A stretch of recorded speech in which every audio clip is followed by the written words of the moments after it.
Recommended to us by Person of Muni on Twitter and fellow co-host of my podcast for ReZero, which you can check out now with Raya Sanka. Pet Girl of Sakura-sō is one of those anime where I went into it expecting an anime like Toradora, since they kinda made Toradora. And to be honest, since Toradora, I haven't really watched a slice of life like these two. I'm not really sure as to why that is, but to me, these kinds of anime these days haven't really aged as well. This anime comes from the era of when slice of life was way more popular than it is today. You could say this actually came out near the end of its big run at the top. Since then, an anime slice of life, I feel, hasn't really been the same. These days, I feel anime has moved to a more fantasy setting, what with the proliferation of SAO-style MMO anime and the re-explosion of shonen. Honestly, I'd be lying if I didn't say I, for the majority of this series, didn't enjoy this, but we'll talk more about that in a minute. そう。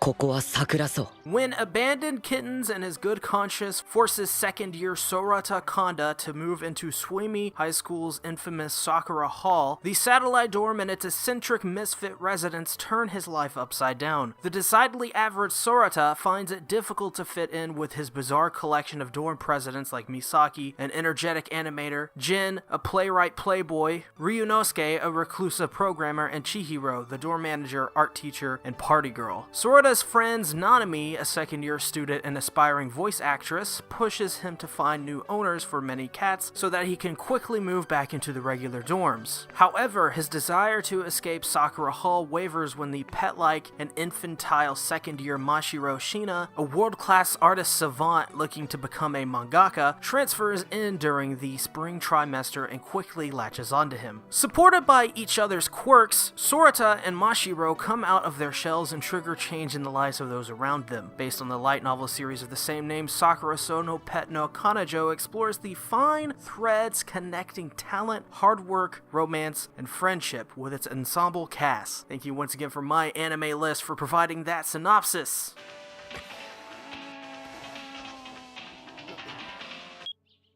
The Pet Girl of Sakurasou is based off the light novel of the same name written by Hajime Komoshida, who has worked on this season's original anime, Just Because. The anime released in fall 2012 and finished airing in March of 2013, with 24 episodes running for a total of 24 minutes. It is also directed by Atsuko Ishizuka, who is known for No Game, No Life, Monster, Nana, and Maple Sword. So I first want to say this anime does really well with building up these characters. By episode 2, I feel like I know more than enough about our main two characters to feel more than attached to them. Not only that, they set up the pacing pretty well by episode 3 and continue on with the same pace of a majority of the series. I'd say the series slows down at right about the last 4 to 5 episodes, but everything before that is pretty well. There are no setbacks or the dreaded confession at a random time, then another character comes in to set up a love triangle. Nothing like that. Everything in that regard is handled with some amount of decency and care. I also feel the dialogue, at least for the subtitles, are well put together here. The characters stay true to their writing, down to Nanami's accent, which is apparent whenever she starts to get more emotional. It's pretty well accounted for, and it's very consistent in its presentation. But let's start now with the ultimate downfall, at least in my opinion, of this series. The Pet Girl of Sakurasou on paper is this slice of life anime that's set in school with a main character that looks generic and a main female lead who has no emotions to speak of. These things are mostly true, and they are a huge problem. The series cast is basically a bunch of misfit kids, which is unique, but they took away these unique qualities by making them seem to be generic by the end of it all. Throughout most of the series, the story is pretty good. It's well paced and enjoyable. The story is easy to follow, and the characters are simple, but complicated enough to have some form of depth. But by the end of the last 2 episodes, they seem to completely negate the whole struggles these characters had throughout the whole series. I don't want to say spoilers or anything until the very end, so stick around if you've already watched it and you want to hear the spoilers. But I feel this show relies way too heavily on melodrama, and they lay it on incredibly thick. And I feel by episode 17, I am neck deep in melodrama, and honestly, it suffocates the series to death. death by episode 20. Much of my original enjoyment of the series was taken out back and shot in the head by the last 2 episodes. I can forgive a boring run of episodes if the ending is good. I can look past it. But by the end, they just go all in on this genericism and create the most generic ending to an anime I have seen to this day. I'm serious 100% when I say that. はいこれ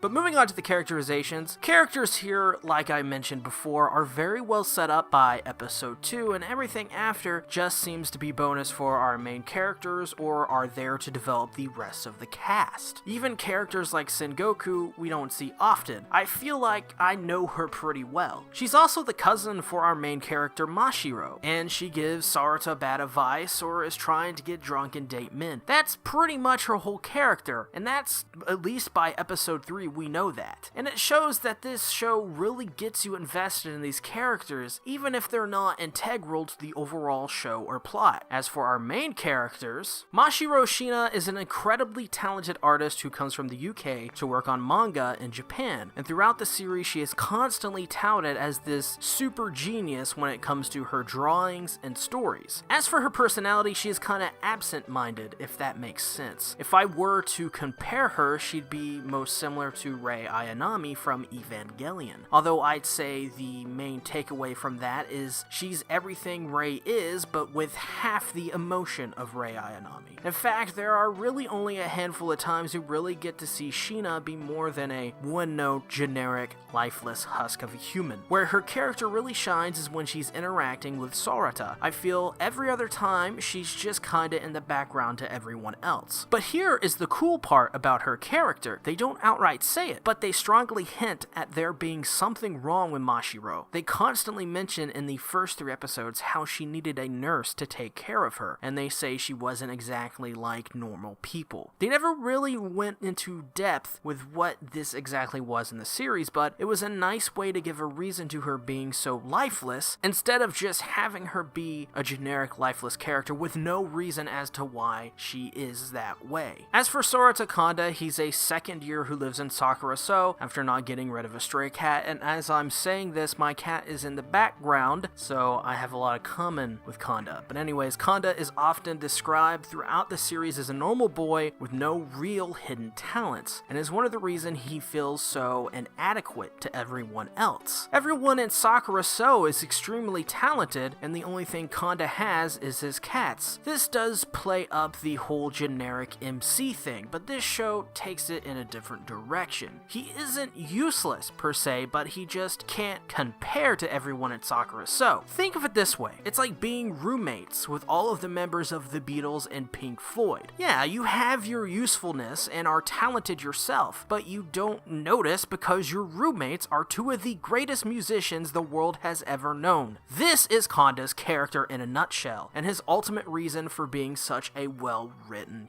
character. He sticks out like a sore thumb, even though he's so, for a lack of a better term, generic. Also, stick around at the end if you've already seen this, as I'll be talking about spoilers pertaining to the characterizations as well. こいつは俺が連れて帰る。でも一般寮じゃ飼えないよ。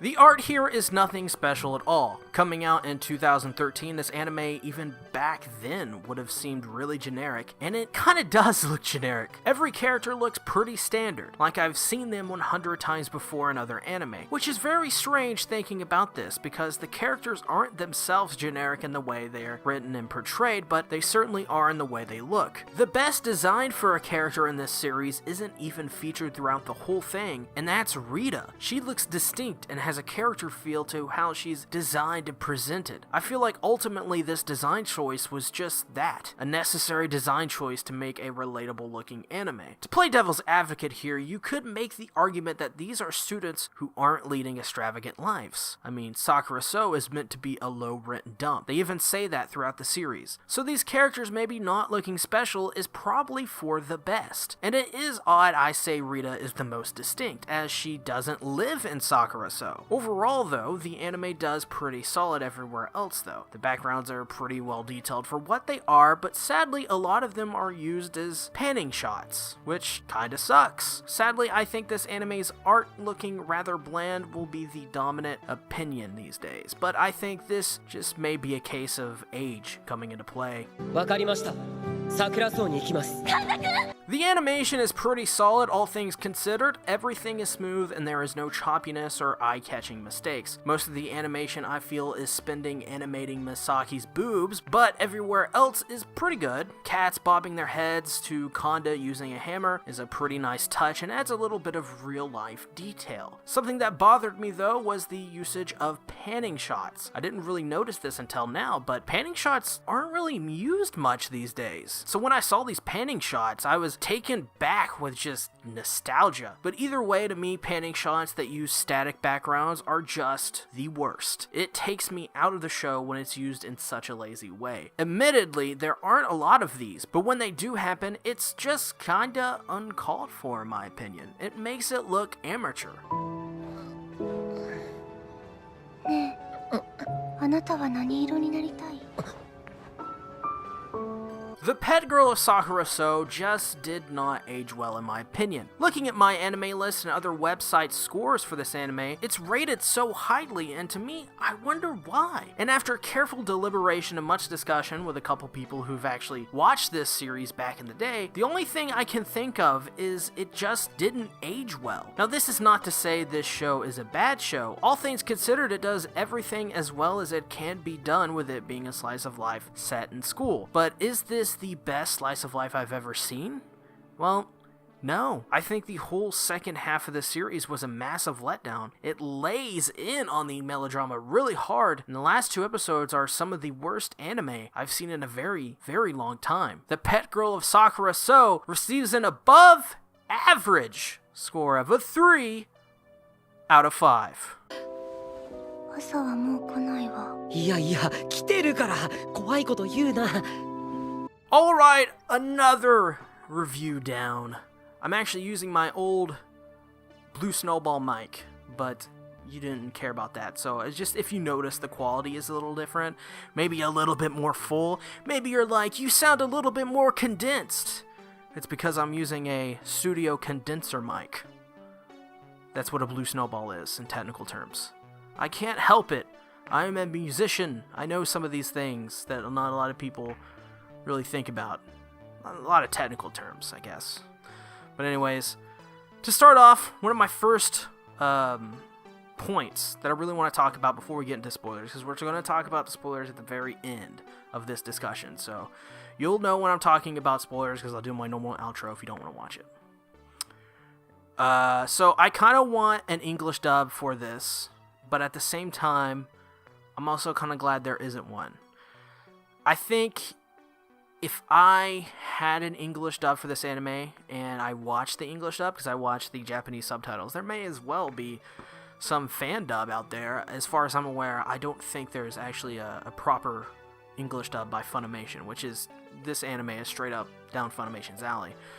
But the reason I say I kind of want one, I kind of don't, is because the Japanese version had some really good voice acting.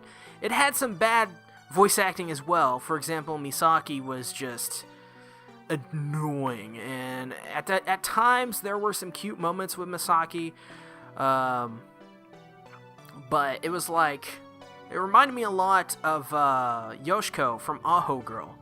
But if Yoshiko from Aho Girl snorted 3 lines of cocaine, yeah, think about that. If you've watched Aho Girl, you'll know. That's what Misaki was.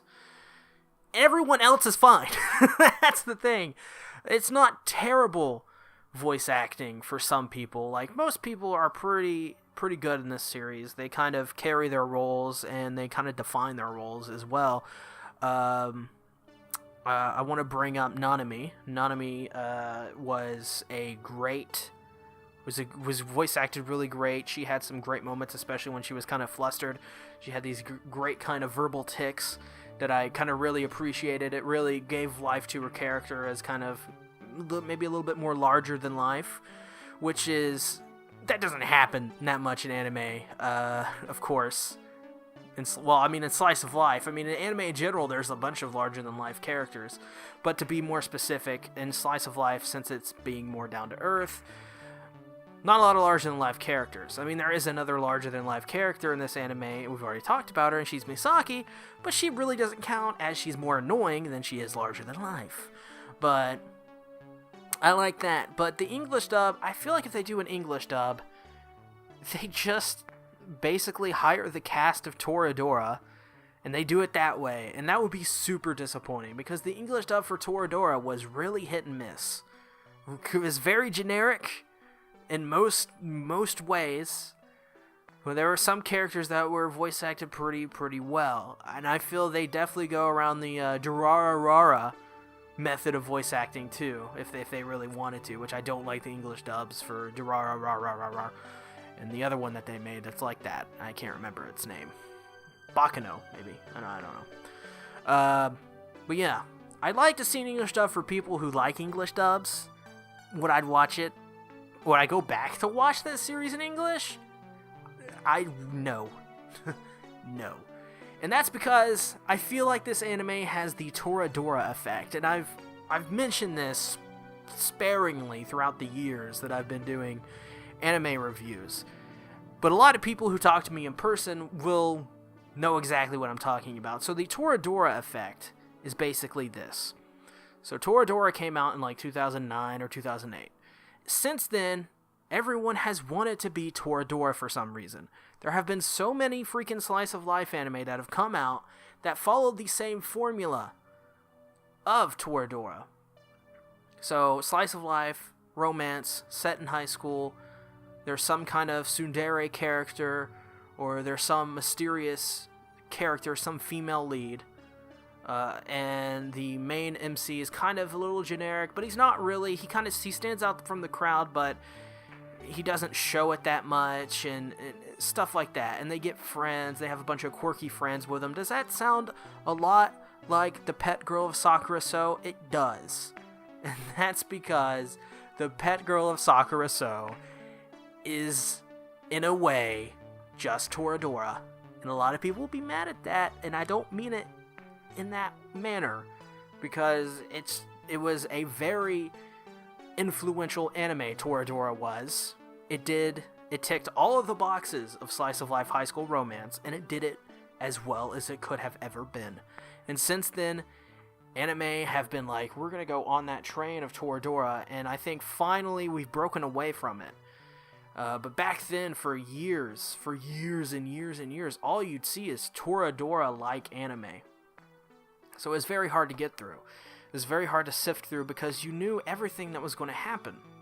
Like, everything. Because it was just, in a weird way, a Toradora, an abridged version of Toradora, or in some way, just a little bit switched around. Some things, story beats are switched around, or you insert something unique into it, kind of thing. It was hard. It was hard to get through some of those anime, and that's kind of why I checked out of the high school slice of life for a long time. And I only kind of got back into it recently with Read Life last year, and I don't think I've watched a slice of life high school romance since then either. So it's still something that I look down upon, because Toradora just did it so well, and everyone wanted to be Toradora, so burnt me out on it really bad. So let's talk about spoilers. So if you're gonna head out now, guys, I want to say thanks for watching the video. Make sure you give this video a thumbs up. Make sure to comment what you thought about the pet girl of Sakura-sō. Make sure to click my suggested videos on the right side of your screen. It helps, basically, it lets YouTube know that, hey, we should put SeaTactics' videos in these suggested video boxes and other people's videos, in which gets more people in turn to come to my stuff. So basically, for example, if someone is watching a Pet Girl of Sakura-sō review on another one that's not mine, maybe they want to watch another one, they'll scroll down on their right side and they'll see another review, and it will be mine, hopefully. That's the idea. It's the idea of how this works. So thanks for helping me out there. Let's get into the spoilers in 3, 2, 1. If you haven't clicked off the video now, we are in spoiler territory, so click off very soon. Warning in 3, 2, 1! Okay, we're doing spoilers. So, these last 2 episodes are terrible. Very bad. Episode 23, so there's 24 episodes. Episode 23 and 24. Episode 23, it is revealed episodes prior that Sakura-sō is going to be shut down and demolished. So basically, sorry about that. So basically, Sakura-sō is going to be torn down. So they try to sign a petition, or get a petition going, and they only get like 50 signatures out of like 2/3 of the class, is what I believe what they're supposed to get. And so at graduation, Misaki takes it unto herself, the most annoying character in the whole anime, that she loves Sakura-sō, and that you shouldn't shut it down. And then all these teachers come up and are like, they play the stereotypical bad guy role, and in effect, it's supposed to be symbolism of the man trying to take down the small college students or whatever it may be, and trying to ruin everybody's fun. It's a way to create drama where there's no real drama there, because you know what's going to happen. And also, essentially, episode 23 is a recap of the whole series. Misaki does a speech, and all it does is recap every major moment in the series. So technically, you could start at episode 23 and end at episode 24, and you know everything that's going to happen. Because you can guess that at that point, Kanda likes Mashiro, because Mashiro's the standout one, and Nanami is the childhood friend of Kanda, so they're not going to get together. Because the childhood friend never wins. And I want you, everyone who's watching this right now, to remember that. The childhood friend never wins. It's in every anime where there's a love triangle with a childhood friend. They never win, and they never will. It's a commonly used trope to anime, and it's very lazy. It's a very lazy trope, and they use it in this one too. So, she gives this speech. The students, faculty come up, or the teacher, the faculty, the grown-ups come up, and they're like, "Get off the stage! How dare you talk about Sakura-sō? We're not going to do any of that. We're not the bad guys." Just really generic. And then someone stands up. I believe it may be Kanda, or it may be Nanami, or maybe one of maybe Sengoku, the teacher that lives in Sakura-sō with the students. One of those people that kind of call them out. And then from there, Misaki goes, "Everyone, raise your hand if you want Sakura-sō not to be demolished." So everyone raises their hand in the crowd, in the audience. Maybe some don't, but it's mostly seen as everyone raises their hand. And there's a great panning shot where everyone's frozen and it's panning upwards, and their screen is rumbling because everyone's roaring "yes" or "hi" or whatever it may be in Japanese. And then they go, "Wait, we have these pins of flowers, so we'll hold up the flowers as well." It's so freaking generic. And everyone says yes, and they go, "We're not going to tear down Sakura-sō." Basically, the whole series up until that point was building up that Sakura-sō is going to be demolished. They fought incredibly hard to get that thing not demolished, and no one was interested. No one. Only 55 people, I believe, is the exact number of people that were interested. So, in turn, it negated all of anything that happened. It was just a red herring. That's basically all it was. It was a bad red herring that negated all of the character development up until then. Just about all of it. Probably everything, all the character development afterwards. It basically said, what this anime basically said is, if you do nothing, nothing bad will happen. That's kind of what it said. And I'm not being exactly specific. I know there's going to be some people that argue against me, but hear me out. Hear me out. So, all these characters went through hardships, but it didn't matter. Because in the end, everything will work itself out and good things will happen. That's basically what the anime was basically saying to me. And that was incredibly lazy. And it ruined a lot of the character development. It basically told you these characters will have every good thing happen to them. Everything was By the end, Rita went out with the guy who had long hair and looked like a chick, who was friends with Mei-chan or whatever that weird AI thing was. Everyone got together. Jin and Misaki got together. Everyone was happy. It was a happily ever after story where everything went perfectly. And then the episode ends with Misaki starting a sing-along song that you're supposed to sing with them, I guess. And it's about friendship and love and all that stuff. Awful. It was the most generic episode. And then episode 24, the last episode, you have all these new people being introduced. And Mashiro, Shina, and Sorata Kanda, they finally get together. But no one cares. Because literally they botched that too. They botched the romance. The romance meant nothing with Shiro, Mashiro, and Sorata. Nothing. It meant nothing because the way they did it so it felt so unnatural. It felt like Kanda wouldn't go out with her. That's really what it felt like. It felt like they were just friends. And I would have much rather the romance be with his childhood friend, Nanami, because that made more sense. There was something there to me, but she was just kind of lifeless the whole time, and she didn't really do anything. Yeah, sure, she made the manga in the first 12 episodes where she basically made a romance manga that was her and Sorata, and she doesn't know how to express her feelings, and she's awkward, and she doesn't show much emotion because reasons. It was a terribly lazy ending, and it was a terribly botched ending that should have never happened. It just ended like every other high school slice of life, and I felt like it slapped in the face, to be honest. And it was a big deal. It was such a huge deal. It was like I was watching it and I was just shaking my head. I was like, there's no way this is happening right now. Sure, the middle episodes were pretty boring, but there's no way that you could have messed this up, and they did. They messed it up hard. Really badly. They botched it terribly. And it's the worst